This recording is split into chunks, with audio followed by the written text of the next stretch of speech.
In this journey, we are focusing on activating and stimulating what the students already know, and we have chosen SRS as a method to do so. Of course, other methods and types of tools also can be used for obtaining this. Something as simple as a class discussion, for instance. The TPACK model can be useful to have in mind when planning the teaching.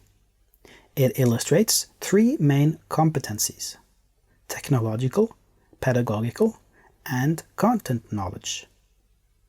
When introducing a new topic where prior knowledge is useful for further learning, we have a professional content starting point.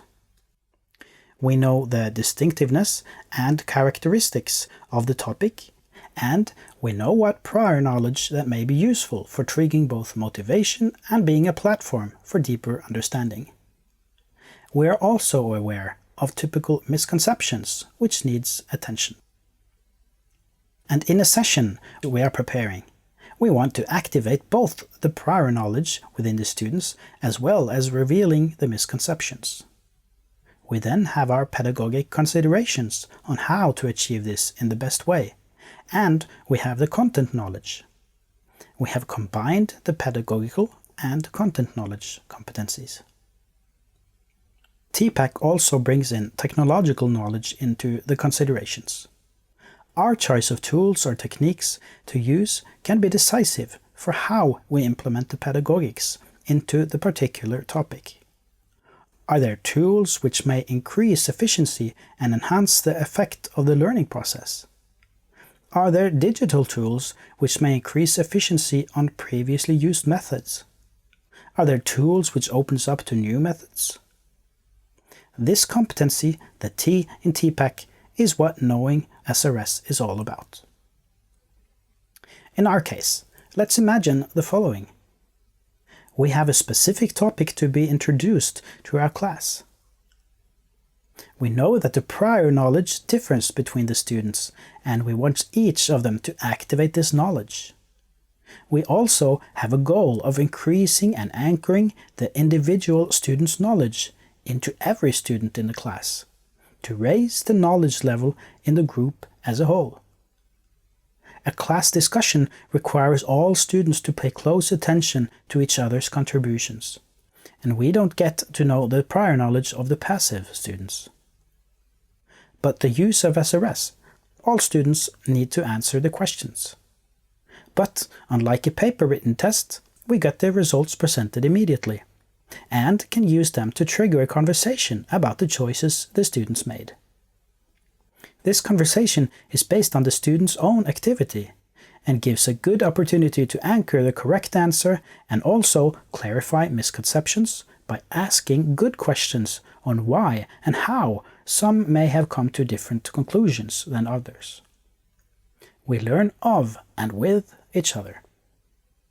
We also take advantage of the test effect by activating knowledge in this way.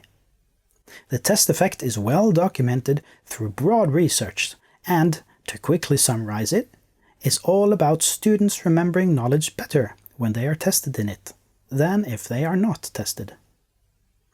The research tells us that there are a lot of elements contributing to this. An interesting one is the practice of digging out knowledge from the depth of our memory. When this is done, the brain pretty much acts like a child having performed for its parents and needs instant feedback on how it went. This is probably why a quiz at the pub or on a television game shows or as board games at home are so popular.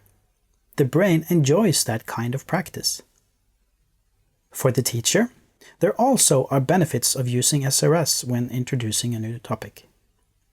Using SRS apps that stores the results gives you a quick overview or mapping of how well the students know the topic in advance. This is an excellent report to use for planning the coming sessions, knowing more specifically where to focus and what to skip. And to close this video, let's look at some useful bullets. Find an SRS app you find easy and quick to use. Spend some time to get savvy with the app right away, so you don't have to waste time doing this in class. Make sure the students are savvy with it as well.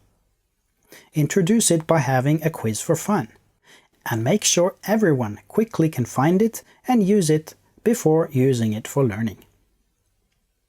Spend your time creating good questions and not fumbling with the app. If it's too complicated and overloaded with functionality, find another app which is simpler to use. Your pedagogic choices and goals for the sessions are the important parts here. Use your time wisely.